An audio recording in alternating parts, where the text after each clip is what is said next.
Hello, beautiful people.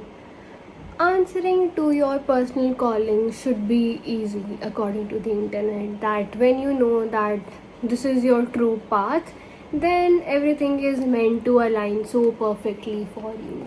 But this story says entirely different things. When you are following your truest calling, what your heart desires, your whole heart is in that journey. The only thing is that there would be obstacles, there would be resistances in your path, the beginner's luck would slowly, fade away. But if you slowly and slowly move past them and have the courage to be a beginner all over again, then you will find your treasure just like this boy Santiago did. I read this book 4 times and I'm picking it up again for the fifth time again. Why? I read this book back when I was giving my boards exam.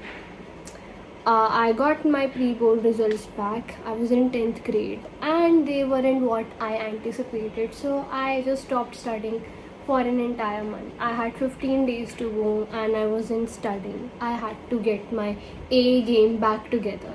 I needed the magic and the magic was Alchemist. I read this book and it made me study again.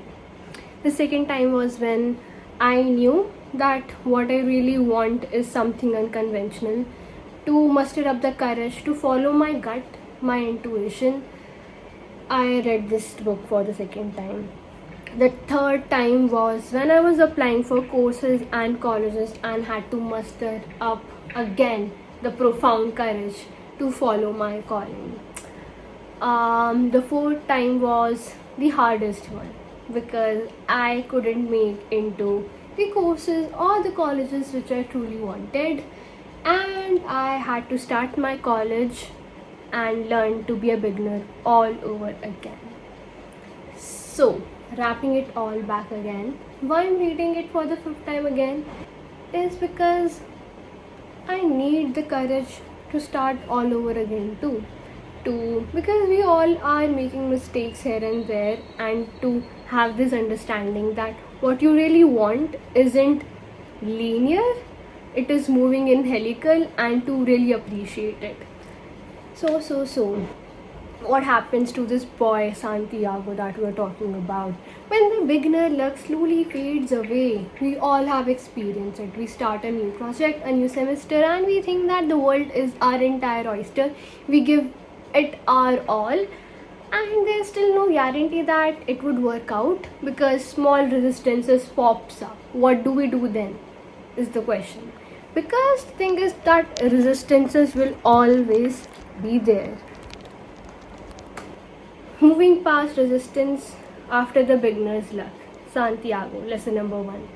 Second is that if you really need to go big and answer your personal calling, as we say, there are sometimes the need to, leave behind the comfort of Fatima or Crystal shop in your life to understand that you need to outgrow that mentality, that gifted child syndrome will somehow help you pass it on, because we need to learn to be beginners again.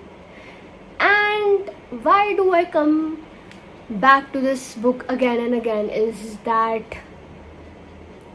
the dialogue between Santiago and his heart. He says that his heart is afraid of suffering, and the alchemist gives the most beautiful answer that the fear of suffering is worse than the suffering itself. To understand that following your path doesn't eliminate obstacles, rather when you reach the resistance point, you question that what this obstacle or resistance was trying to teach me, or if something provoked me, then why and how. Your mind starts wiring in that way.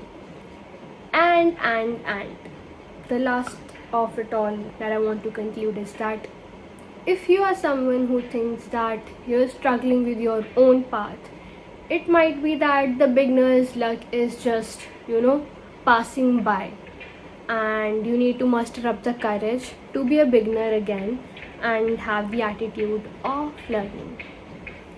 So, this is all from my side. This book, The Alchemist.